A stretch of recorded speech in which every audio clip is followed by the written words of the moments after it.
Hello friends, ఈరోజు మన topic ఏంటంటే రిషికొండ ప్యాలెస్ గురించి ఈరోజు డిస్కషన్ అనమాట. సో అయితే ఇది ఎందుకు అని అంటే ఇప్పుడు ఉన్నటువంటి పరిస్థితుల్లో ఆన్లైన్ మీడియాలో, సోషల్ మీడియాలో కానీ, మెయిన్ స్ట్రీమ్ మీడియాలో కానీ, ముఖ్యంగా నేషనల్ మీడియాలో కానీ ఈ యొక్క రిషికొండ ప్యాలెస్ గురించి విపరీతమైనటువంటి చర్చ, వివాదాలు అయితే నడుస్తున్నటువంటి పరిస్థితి ఉంది. సో దాన్ని బేస్ చేసుకొని అంటే ఇది ఒక చాలా ఇంపార్టెంట్ అయినటువంటి టాపిక్ కాబట్టి దీని గురించి ఒకసారి చర్చించాలనేటువంటి అభిప్రాయానికి వచ్చి ఈ వీడియో చేయడం అయితే జరుగుతుంది. అయితే మీలో చాలామందికి తెలుసు ఈ రిషికొండ అనేది వైజాగ్ బీచ్కి ఎదురుగా ఉన్నటువంటి కొండ ఇది. అక్కడ ఆల్రెడీ హరిత రిసార్ట్స్ అనేటటువంటి ఒక రిసార్ట్ అయితే ఉంది, టూరిజం ప్లేస్ ఉంది. సో అక్కడ సుమారు 50 గదులలో ఈ హరిత రిసార్ట్స్ని వాళ్ళు నిర్మించడం జరిగింది. సో హరిత రిసార్ట్స్ ద్వారా ఆల్రెడీ ప్రభుత్వానికి దాదాపు ఒక 25 నుంచి 30 కోట్ల రూపాయలు ప్రతి సంవత్సరం వస్తున్నట్టుగా మనం వార్తలు అయితే చూస్తున్నాము. సో అయితే ఇలాంటి హరిత రిసార్ట్స్ని కూల్చేసి అక్కడ ఒక విలాసవంతమైనటువంటి ప్యాలెస్ని నిర్మించడం జరిగింది జగన్మోహన్ రెడ్డి గారి ప్రభుత్వము, అప్పట్లో ఉన్నటువంటి వైఎస్ఆర్సీపీ ప్రభుత్వము. అయితే ఈ యొక్క ప్యాలెస్ ఎందుకు నిర్మించాల్సినటువంటి పరిస్థితి వచ్చింది, జగన్మోహన్ రెడ్డి గారి యొక్క ఆలోచనలు ఏంటి, తను ఇంతకుముందు కొన్ని విషయాలలో ఆయన చెప్పినటువంటి పనులేంటి, సో ఆయన చేసినటువంటి పనులేంటి, అదేవిధంగా ఈ ప్యాలెస్కి ఖర్చు పెట్టినటువంటి ఖర్చు, తర్వాత పర్యావరణం కోణం నుండి కానీ, రాజకీయ కోణం నుండి కానీ, సో ఈ రాష్ట్రాన్ని పరిపాలించినటువంటి అధినేతల యొక్క ఆలోచన విధానం కానీ ఎలా ఉండింది, ఈ యొక్క ప్యాలెస్ అనేది అవసరమా కాదా, ఒకవేళ అవసరం అనుకుంటే ప్రభుత్వం ఆ రోజు ఉన్నటువంటి ప్రభుత్వము అవలంబించాల్సినటువంటి విధానం ఏంటి అనేటటువంటిది వివిధ రకాలుగా చాలా యాంగిల్స్లో ఈ యొక్క రిషికొండ ప్యాలెస్ గురించి చర్చించాల్సినటువంటి అవసరం అయితే ఉంది. అయితే ముందుగా మనము ఒక్కొక్క ఈవెంట్ని అంటే జగన్మోహన్ రెడ్డి గారు ప్రభుత్వం ఏర్పాటు చేసిన తర్వాత జరిగినటువంటి వివిధ పరిణామాలను, ఆయన యొక్క ఆలోచన విధానము, ఆయన పబ్లిక్ ఇచ్చినటువంటి నేరేషన్ని మనం ఒక్కసారి కనుక డిస్కస్ చేసినట్టయితే, సో దానికి అనుగుణంగా ఈ రిషికొండ ప్యాలెస్ని వాళ్ళు నిర్మించారా లేదా, మరి ఇంతటి వివాదము ఈ యొక్క ప్యాలెస్ చుట్టూ ఎందుకు ముసిరింది, సో దీనికి గల కారణాలు ఏంటి అనేటువంటి డిస్కస్ చేయాల్సినటువంటి పరిస్థితి ఉంది. సో అంతేకాకుండా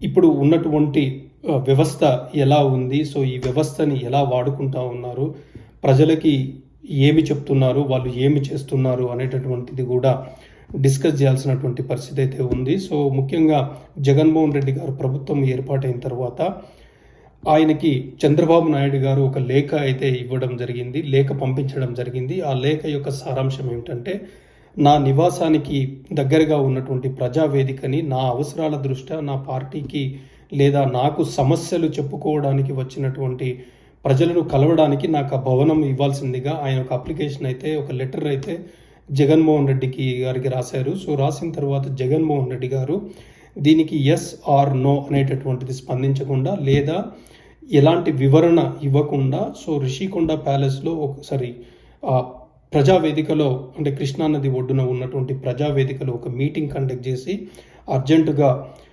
రాష్ట్రంలో ఉన్నటువంటి ప్రముఖ ఆఫీసర్లని, ఐఏఎస్ ఆఫీసర్లని అందరినీ కూడా అక్కడ కాల్ఫర్ చేసేసి అక్కడ ఒక మీటింగ్ కండక్ట్ చేసేసి, ఇప్పుడు ఏదైతే మనం ఇక్కడ మాట్లాడుతున్నామో, ఏ భవనం నుండి అయితే మనం మాట్లాడుతున్నామో ఈ భవనం అనేది చాలా అక్రమంగా నిర్మించారు.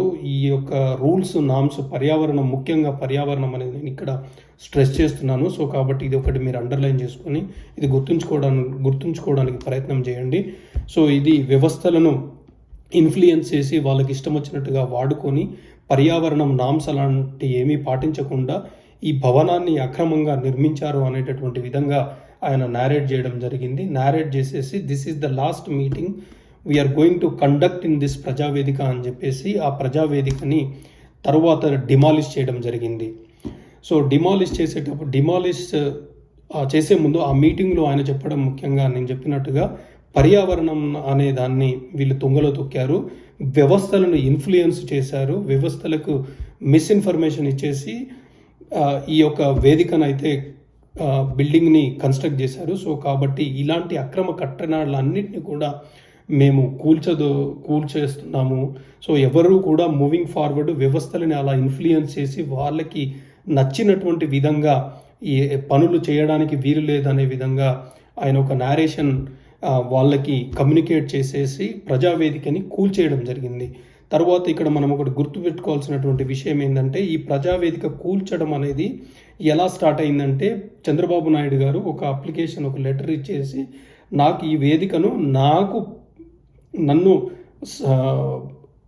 నన్ను వివిధ సమస్యలకు నా దృష్టికి తీసుకొచ్చేటటువంటి పరిస్థితిలో ఉన్నటువంటి ప్రజలను కలవడానికి నాకు ఈ ప్రజావేదిక కావాలి. ఇది నా యొక్క నివాసానికి అది దగ్గరలో ఉంది కాబట్టి ఈ ప్రజావేదిక నాకు కావాలి అనే విధంగా ఆయన లెటర్ ఇస్తే, జగన్మోహన్ రెడ్డి గారు పర్యావరణ రీజన్స్ లేకపోతే ఇది ప్రాపర్ కట్టడం కాదు అని చెప్పేసి ముంపు ప్రాంతంలో ఉందనేటటువంటి విధంగా ఆయన మాట్లాడి ఈ యొక్క వేదికనైతే కూల్చడం జరిగింది.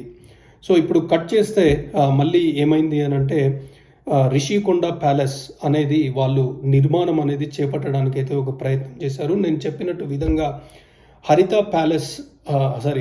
రిసార్ట్స్ అనేది రిషికొండ ప్లేస్లో అయితే ఉంది. సో ఇది ఒక ప్రముఖ టూరిస్ట్ అట్రాక్షన్ అనమాట. సో దీంట్లో చాలామంది వ్యక్తులు కూడా ఈ యొక్క రిసార్ట్స్లో ఉండి తర్వాత ఒక మార్నింగ్ సన్ రైజ్ని చూడడం కానీ, బీచ్ నుండి ఆ విండోస్ నుంచి, లేదా అంటే చాలామందికి కూడా ఒక డ్రీమ్ ఈ హరిత రిసార్ట్స్లో ఉండి ఒకరోజు స్పెండ్ చేయాలి అనేటటువంటి విధంగా అయితే మనకు ఇన్ఫర్మేషన్ తెలుస్తూ ఉంది. సో అలాంటి రిసార్ట్స్ని వాళ్ళు కూల్చడానికి ప్రయత్నం చేశారు. సో ఆబ్వియస్లీ ఇది పర్యాటకకు సంబంధించినటువంటి విషయం కాబట్టి, అదేవిధంగా పర్యావరణంకు సంబంధించినటువంటి విషయం కాబట్టి, సో వాళ్ళు ఏంటంటే రిక్వైర్డ్ పర్మిషన్స్ అన్నీ తీసుకొని దీన్ని మేము ఇంకా చాలా అద్భుతంగా కన్స్ట్రక్ట్ చేయబోతున్నాము అని చెప్పేసి అప్పుడు ఉన్నటువంటి వైఎస్ఆర్సీపీ ప్రభుత్వం ఏం చేశారంటే, దానికి సంబంధించినటువంటి పర్మిషన్లు అయితే వాళ్ళు తెచ్చుకోవడం జరిగింది. పర్మిషన్లు తెచ్చుకున్న తర్వాత వాళ్ళు some people they object in the court. So ఇదంతా చేయకూడదు అని చెప్పేసి, సో వాళ్ళు ఏంటంటే ఆల్రెడీ హరిత రిసార్ట్స్ ఎంత ప్లేస్లో ఉందో ఆ ప్లేస్ను మాత్రమే మేము వాడుకుంటున్నాము అని చెప్పేసి హరిత రిసార్ట్స్ని అలా పర్మిషన్స్ తెచ్చుకోవడం అయితే జరిగింది. సో దానికి విరుద్ధంగా హరిత రిసార్ట్స్ని ఆగస్టు 2021 ఈ డేట్ కూడా మీరు గుర్తుపెట్టుకోండి, అరౌండ్ దట్ ప్లేస్లో వాళ్ళు హరిత రిసార్ట్స్ని మొత్తం కూడా నిలమట్టం చేశారు. సో నిలమట్టం చేసిన తర్వాత దానికి సంబంధించిన శిథిలాలు కూడా చాలా పెద్ద కట్టడాలు కావడం వల్ల పెద్ద పెద్ద శిథిలాలు కూడా వాళ్ళు సముద్రంలో అక్కడ పారబోయడం జరిగింది.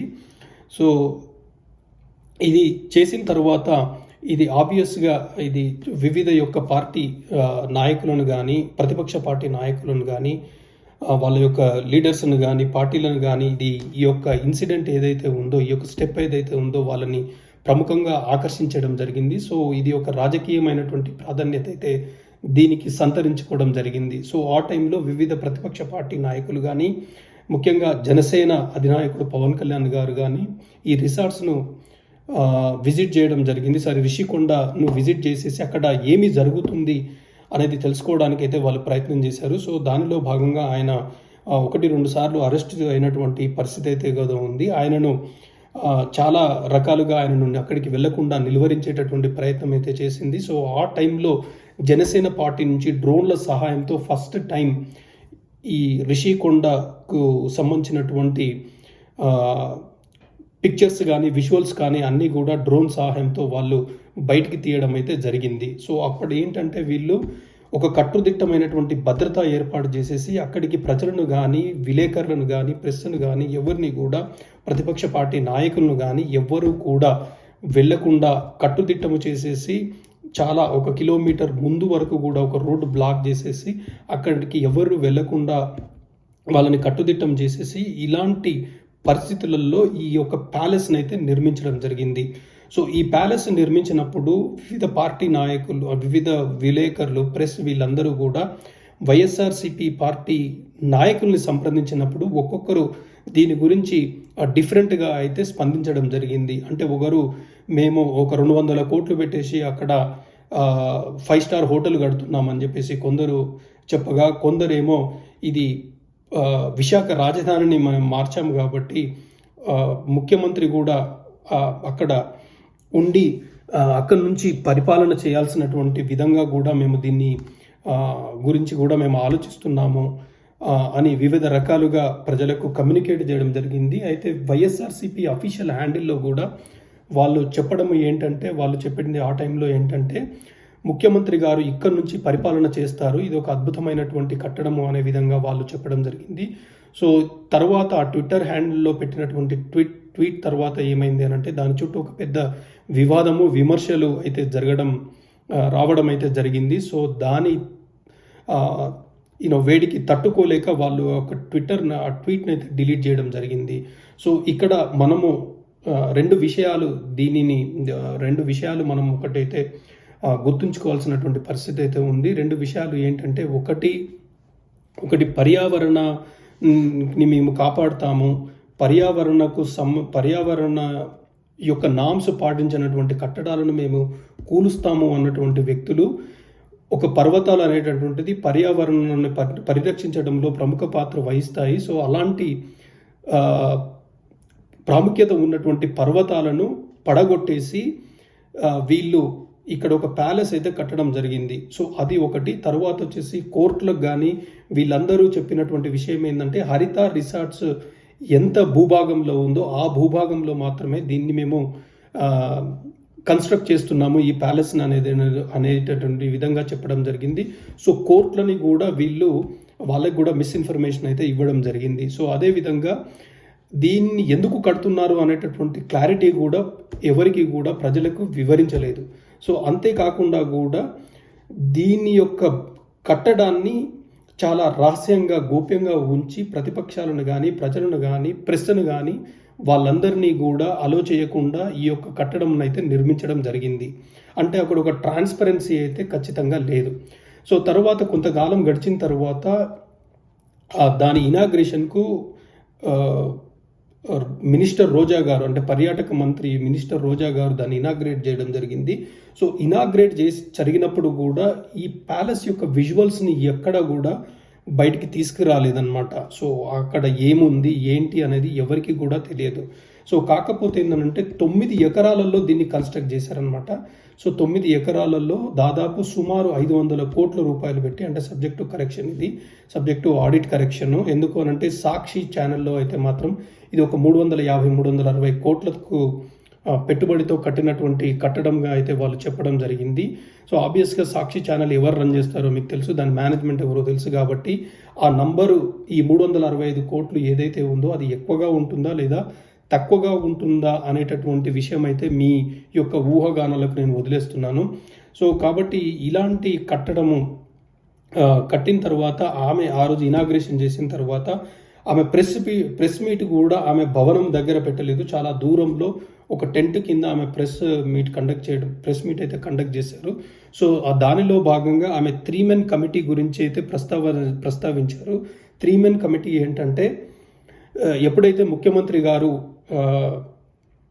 విశాఖను రాజధానిగా చేయాలి అని అనుకున్నారో, రాజధానిని చేయాలనుకున్నప్పుడు మరి ముఖ్యమంత్రి గారు ఈ నగరానికి విచ్చేసినప్పుడు అక్కడ అతను ఉండడానికి ఒక నివాసం కావాలి కాబట్టి, సీఎంఓ క్యాంప్ ఆఫీస్ కావాలి కాబట్టి, సీఎంఓ క్యాంప్ ఆఫీస్కి ఏ ప్లేస్ అయితే అనుగుణంగా ఉంటుందని చెప్పేసి డిసైడ్ చేయడానికి ఒక 3 మెన్ కమిటీ అనేది వాళ్ళు నిర్వహించడం జరిగింది, ఏర్పాటు చేయడం జరిగింది. సో 3 మెన్ కమిటీలో ఐఏఎస్ ఆఫీసర్లు అనుకుంటా ఉన్నది.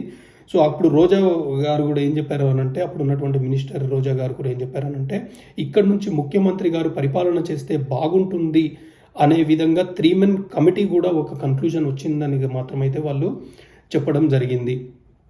అయితే తర్వాత ఇప్పుడు మనము గమనించాల్సినటువంటి ఒక విషయం ఏంటంటే, దీన్ని 100 కోట్లు పెట్టి నిర్మించారు. సో 100 కోట్లు నిర్మించిన తర్వాత దీంట్లో ఉన్నటువంటి లావిష్నెస్ ఏదైతే ఉందో, ఈ యొక్క ప్యాలెస్ ఏదైతే ఉందో, అంటే ఒక రాజులు ఉండేలాగా లేదా ఒక పెద్ద పెద్ద నవాబులు ఉండేలాగా పూర్వకాలంలో, లేకపోతే 5 స్టార్ హోటల్ని తలదన్నేలాగా ఈ ప్యాలెస్ అయితే ఉంది అనేటటువంటి చర్చలు అయితే వస్తున్నాయి. ముఖ్యంగా విజువల్స్ బయటకు వచ్చిన తర్వాత, ఎప్పుడైతే ఈ కూటమి ప్రభుత్వం ఏర్పడిన తర్వాత అక్కడ ఉన్నటువంటి లోకల్ ఎమ్మెల్యే, భీమిలి ఎమ్మెల్యే ఆయన గంటా శ్రీనివాసరావు గారు అక్కడికి వెళ్ళి ఆ ప్యాలెస్లో ఉన్నటువంటి విజువల్స్ తద్వారా ప్యాలెస్ యొక్క విజువల్స్ అన్నీ కూడా బయటికి రావడం జరిగింది. సో ఈ ప్యాలెస్ని అంటే ఈ ప్యాలెస్ని చదును చేయడానికి అంటే ఈ ప్యాలెస్ని నిర్మించడానికి కొండను తొలిచారు. సో కొండను తొలిచి ఈ ప్యాలెస్ని అంటే ఈ ప్లేస్ని చదును చేయడానికి సుమారు 100 కోట్లు ఖర్చు పెట్టినట్టుగా తెలుస్తుంది. అలాగే బ్యూటిఫికేషన్ పేరు మీద అంటే చుట్టూ లైట్స్ కానీ గ్రాస్ కానీ సో రోడ్లు కానీ ఈ బ్యూటిఫికేషన్ కింద ఒక 50 కోట్లు ఖర్చు పెట్టినట్టుగా తెలుస్తుంది. అదేవిధంగా ముఖ్యమైనటువంటి వివాదం ఏంటంటే ఒక బాత్ టబ్కి సుమారు 35 లక్షల నుంచి 40 లక్షలు వెచ్చించినటువంటి పరిస్థితి అయితే వాళ్ళు చెప్తా ఉన్నారు. సో అంటే ఇంత ఖరీదైనటువంటి బాత్రూమ్కి టబ్బు ఇంత ఖరీదైనటువంటిది ఎందుకు? అదేవిధంగా లైటింగ్ కానీ ఫర్నిచర్ కానీ 10 కోట్లు 50 కోట్లు అలా వెచ్చించి మరీ కట్టారు. సో అనేటటువంటి విధంగా అయితే వాళ్ళు మాట్లాడుతున్నారు. అదేవిధంగా వివిధ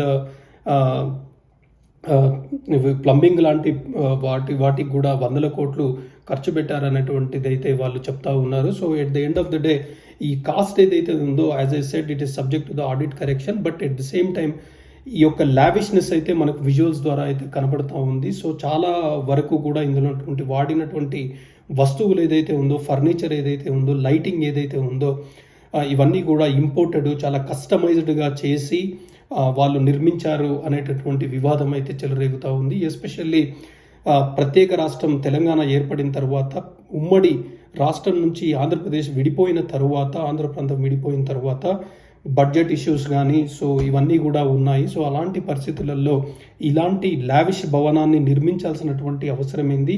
ముఖ్యంగా ఒక హరిత రిసార్ట్స్ అనేది ఆల్రెడీ ఆంధ్రప్రదేశ్కి ఒక ఆదాయ వనరులు, సామాన్య ప్రజలకు కూడా అందుబాటులో ఉండి అక్కడ వాళ్ళు టూరిస్ట్ ప్లేస్ని ఎంజాయ్ చేసేటటువంటి పరిస్థితిని ఈరోజు ఆ భవనాన్ని నీలమట్టం చేసేసి ఇక్కడ ఒక లావిష్ భవనాన్ని నిర్మించడం వల్ల ఇది ఎవరికి ఉపయోగం అనేటటువంటి చర్చ అయితే విపరీతంగా జరుగుతూ ఉంది.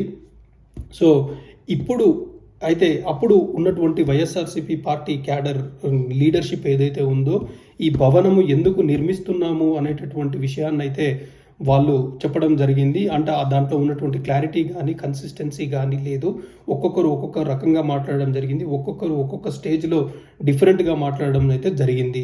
సో ఇప్పుడు కట్ చేస్తే ఈ ప్రభుత్వం మారిన తర్వాత ఇప్పుడు ఈ వివాదం చాలా ముదిరిన తర్వాత ఎస్పెషల్లీ నేషనల్ మీడియాలో చాలా బిగ్ అటెన్షన్ ఇది పే చేసినటువంటి పరిస్థితి అయితే కనబడింది. చాలామంది కూడా వాళ్ళ యొక్క ఆలోచన విధానాన్ని అంటే ఇప్పుడు వాళ్ళ యొక్క ఆలోచన విధానాన్ని అయితే వాళ్ళు క్వశ్చన్ చేయడం అయితే జరుగుతూ ఉన్నది. ఇన్ని 100 కోట్ల రూపాయలు ప్రజాధనాన్ని వెచ్చించి కట్టాల్సినటువంటి పరిస్థితి అయితే ఏముంది అనేటటువంటి విధంగా క్వశ్చన్ చేస్తూ ఉన్నారు.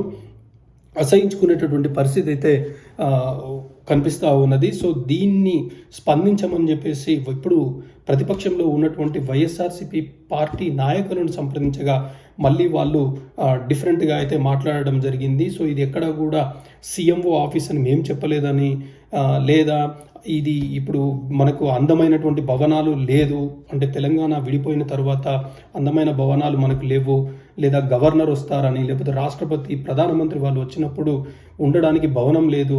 సో అలాంటి పరిస్థితుల్లో మేము ఈ భవనాలు కట్టామని చెప్పేసి కొందరు చెప్తారు. సో ఇంకా చెప్పాలనంటే కొంతమంది నాయకులు ఇదేదో మేము కట్టాము ఒక పరిస్థితి దీనికి ఇది అవసరము అనేటటువంటి విధంగా మేమైతే కట్టలేదు, మేమైతే కట్టాము మీకు నచ్చిన విధంగా వాడుకోండి అనేటటువంటి పరిస్థితి వాళ్ళు కౌంటర్ ఇస్తూ ఉన్నారు. సో అంటే మేము ఇది కట్టాము ఎందుకు కట్టాము అనే దానికి మాకైతే క్లారిటీ లేదు.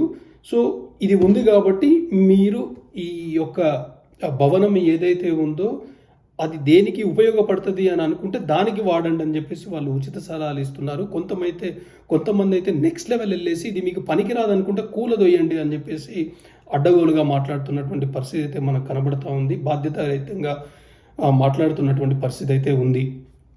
అయితే ఇక్కడ మనము గమనించాల్సినటువంటి ముఖ్య విషయాలు ఏంటంటే ఫస్ట్ ఆఫ్ ఆల్ ఒక వ్యక్తి ఇది పర్యావరణ నిబంధనలకు విరుద్ధంగా ఒక ప్రగతి భవన్ అనేటటువంటి ప్రజా భవనాన్ని కూల్చివేసినటువంటి వ్యక్తి ఎవరైతే వ్యవస్థలను విపరీతంగా ఇన్ఫ్లుయెన్స్ చేస్తున్నారు అని క్లెయిమ్ చేసినటువంటి వ్యక్తి మరి వ్యవస్థలకి మిస్ఇన్ఫర్మేషన్ ఇచ్చేసి వ్యవస్థలను ఇన్ఫ్లుయెన్స్ చేసేసి ప్రజలకు క్లారిటీ లేకుండా ఒక రహస్యంగా కట్టుదిట్టమైనటువంటి భద్రత మధ్యన ఒక ప్యాలెస్ కట్టి, సో అది ఎందుకు కట్టామనేటటువంటి క్లారిటీ వాళ్ళకున్నా కూడా బయటికి వేరే విధంగా నేరేషన్ చేసేసి వివిధ రకాలుగా ప్రజలకు యొక్క ఆలోచన విధానాన్ని, ఆలోచనలు డీవియేట్ చేసేసి వాళ్ళకి మిస్ఇన్ఫర్మేషన్ ఇచ్చి ఈ యొక్క ప్యాలెస్ని అయితే కట్టడం జరిగింది. సో కాబట్టి మరి ఈ వివాదము ఇంతటితో ముగిసిపోతుందా, లేకపోతే నెక్స్ట్ ఉన్నటువంటి ఛాలెంజెస్ ఏంటంటే, మరి ఇప్పుడు ఉన్నటువంటి ప్రభుత్వం ఏదైతే ఉందో మరి ఈ భవనాన్ని దేనికి ఉపయోగించుకుంటారు, మరి ఎలా ఉపయోగించుకుంటారు అనేదైతే చూడాలి. అయితే ఇంకొక విషయం ముఖ్యంగా మనం మాట్లాడుకోవాల్సినటువంటి విషయం ఏంటంటే, ముఖ్యంగా ఎన్నికలకు సంబంధించినటువంటి నేరేషన్ జగన్మోహన్ రెడ్డి గారు ఏంటంటే, ఇది పేదలకు పెత్తందారులకు మధ్య జరిగేటటువంటి యుద్ధము అనే విధంగా, మీరందరూ సిద్ధమా అనేటటువంటి విధంగా ఆయనైతే ప్రచారం చేసుకుంటూ వెళ్ళారు. సో అయితే ప్రజలు నమ్మారా లేదా అనేటటువంటి పరిస్థితి అయితే అది ఒక డిఫరెంట్ టాపిక్. సో అలాంటి వ్యక్తి ఇక్కడ వందల కోట్ల రూపాయలు వెచ్చించేసి అక్కడ ఒక సీఎంఓ ఆఫీస్ను కట్టాల్సినటువంటి ఉద్దేశం అయితే, మరి ఉద్దేశంతో ఎలా కట్టాడు అనేటటువంటి చర్చ అయితే ప్రధానంగా జరుగుతుంది. అఫ్ కోర్స్ వాళ్ళైతే ఇది సీఎంఓ ఆఫీస్ అని ఒకసారి అయితే వాళ్ళు వైఎస్ఆర్సీపీ ట్విట్టర్ హ్యాండిల్లో అయితే చెప్పారు. బట్ ఎక్కడ కూడా జగన్మోహన్ రెడ్డి గారు అయితే దాని గురించి అయితే ప్రస్తావించలేదు. But at the same time వాళ్ళు చెప్పడం ఏంటంటే, ఒకవేళ జగన్మోహన్ రెడ్డి గారు అధికారంలో ఉంటే, అంటే వైఎస్ఆర్సీపీ లీడర్స్ కొంతమంది చెప్పినటువంటి పరిస్థితి అయితే ఉంది. అంటే జగన్మోహన్ రెడ్డి గారు అధికారంలో ఉంటే జగన్మోహన్ రెడ్డి గారు వాడుకోవచ్చు. ఇప్పుడు చంద్రబాబు నాయుడు గారు అధికారంలో ఉన్నారు కాబట్టి ఇది చంద్రబాబు నాయుడు గారు వాడుకోవచ్చు. ఇది ఏమి ఒక్కరి ఆస్తి కాదు కదా, ఇది ఒక జగన్మోహన్ రెడ్డి గారు ఆయన కొరకు నిర్మించుకోవట్లేదు కదా అనేటటువంటి విధంగా వాళ్ళైతే వాళ్ళ వాదనలు వినిపిస్తున్నారు. కాబట్టి కాకపోతే మనం అర్థం చేసుకోవాల్సినటువంటి విషయం ఏంటంటే, ఒక ముఖ్యమంత్రి ఆల్రెడీ వీళ్ళ ఈ రెండు పార్టీల మధ్యన పచ్చగడ్డి వేస్తే బగ్గుమన్నటువంటి పరిస్థితి అయితే మనం అందరం చూస్తూ ఉన్నాము. సో అలాంటి పరిస్థితులలో ఆయన కట్టించినటువంటి భవనాలనే కూల్చేసినటువంటి జగన్మోహన్ రెడ్డి గారు మళ్ళీ చంద్రబాబు నాయుడు గారు తిరిగి అధికారంలో వస్తే ఆయన ఉండడానికి కూడా ఈ భవనము ఉండాలి అనేటటువంటి విధంగా ఆలోచించి ఈ భవనము నిర్మించాడు అనేదైతే కొద్దిగా నమ్మశక్యంగా అయితే లేదు. సో కాబట్టి మరి ఈ యొక్క ఆలోచన విధానాన్ని మరి అందరూ కూడా ఎలా తీసుకుంటారు అనేది, ప్రజలు ముఖ్యంగా ఎలా తీసుకుంటారు, రాజకీయంగా మరి రెండు పార్టీలకు అడ్వాంటేజెస్ కానీ డిసడ్వాంటేజ్ కానీ, ప్రతిపక్ష పార్టీలకి కూటమి పార్టీలకు కానీ అడ్వాంటేజ్ డిసడ్వాంటేజ్ ఎలా అవుతుంది అనేటటువంటి అయితే చూడాలి. అయితే దానికంటే ముఖ్యంగా కూడా ఇంకొక వివాదం కూడా దీని చుట్టుముడుతూ ఉంది. అంటే ఐఏఎస్ని ఆల్రెడీ చాలామంది పేరడీ చేస్తున్నారు. వీళ్ళు ఐఏఎస్ కాదు ఐఆర్ఎస్ అనేటటువంటి విధంగా వీళ్ళ మీద చాలా పేరడీలు అయితే చేయడం జరుగుతుంది. సో అలాంటి ముఖ్యంగా ఈ ఐఏఎస్ ఆఫీసర్లు ఈ యొక్క ప్రభుత్వ పెద్దల యొక్క ఇన్ఫ్లుయెన్స్కు తల వంచి, సో నిబంధనలకు నీళ్లు వదిలేసి ఇలాంటి కట్టడాలకు ప్రోత్సహించకూడదు, వాళ్ళ యొక్క రాజరిక పోకడలను రాజులను తలపించేటటువంటి ఆలోచనలు ఎంకరేజ్ చేయొద్దు అనే విధంగా వాళ్ళైతే మాట్లాడడం జరుగుతుంది. చాలామంది కూడా వాళ్ళ ఐఏఎస్ ఆఫీసర్లను విమర్శించేటటువంటి పరిస్థితి అయితే మనకు కనబడుతూ ఉంది. సో ఇలాంటి పరిస్థితులన్నీ కూడా జరగకూడదు అనుకుంటే ప్రతి పార్టీ కానీ ప్రభుత్వము కానీ వాళ్ళు చేసేటటువంటి స్టెప్స్ని, వాళ్ళు పనులను ఎప్పటికప్పుడు ప్రజలకు క్లారిటీగా వాళ్ళు వివరించాల్సినటువంటి పరిస్థితి అయితే ఉంది. ఎట్ ద సేమ్ టైం వ్యవస్థలను, వ్యక్తులను ఇన్ఫ్లుయెన్స్ చేయకూడదు అనేటటువంటిది కూడా ఒకటి అనేటువంటి చర్చ కూడా విపరీతంగా నడుస్తూ ఉంది. సో మరి చూడాలి ముందు ఇప్పుడు ఉన్నటువంటి కూటమి ప్రభుత్వము ఇలాంటి విషయాలు ఏవైతే ఇలాంటి ఏమన్నా ఉంటే సో వాటిని ప్రజలకు ఎలా వివరిస్తారు, సో వాళ్ళు ఎలా వెళ్తారు అనేది కూడా చూడాలి. ఎందుకనంటే జగన్మోహన్ రెడ్డి గారు అధికారం కోల్పోవడానికి ఇలాంటి చర్యలు చాలా కూడా కారణమైనటువంటి పరిస్థితి అయితే మనకు తెలుసు. మరి వీళ్ళు అక్కడి నుంచి వాళ్ళు ఏదైనా పాఠాలు నేర్చుకొని వాళ్ళు ముందుకు వెళ్తారా, మరి దీన్ని గురించి కూడా ఇప్పటివరకు కూడా జగన్మోహన్ రెడ్డి గారు ఎక్కడా కూడా ప్రస్తావించలేదు. మరి ఆయన యొక్క రెస్పాన్స్ గురించి కూడా ప్రజలు చాలామంది కూడా వెయిట్ చేస్తున్నటువంటి పరిస్థితి అయితే ఉంది. సో వీటన్నిటికీ కూడా ఒక ఆన్సర్ మనకు దొరుకుతుందని ఆశిస్తూ సెలవు. బాయ్.